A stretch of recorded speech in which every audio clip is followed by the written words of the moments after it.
मित्रांनो, आज आपण शिकणार आहोत ॲलोपॅथी.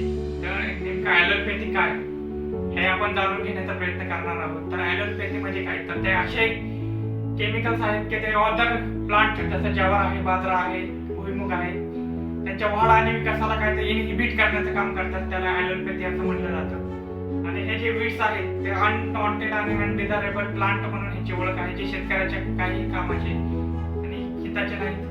आजपर्यंत बऱ्याच लेखकांनी ॲलोपॅथीवर काम केलेलं आहे आणि आपणही ते ॲलोपॅथीवर काम करण्याचा प्रयत्न करणार आहोत. ॲलोपॅथी म्हणजे काय हे तुम्हाला आता समजत असेल. हे असे केमिकल्स, असे वीड्स प्लांट असतात ते ऑदर क्रॉप जसं जवार आहे, बाजरा आहे, भुईमुग आहे, त्याच्या वाढ आणि विकासाला इनहिबिट रोखण्याचा प्रयत्न करतात आणि अशा पद्धतीने मोठ्या प्रमाणामध्ये ते शेतकऱ्याचं नुकसान होत असतं. त्यालाच आपण ॲलोपॅथी असं म्हटलं जातं. असे बरेच प्लांट, वीड्स प्लांट आहेत ॲलोपॅथीत.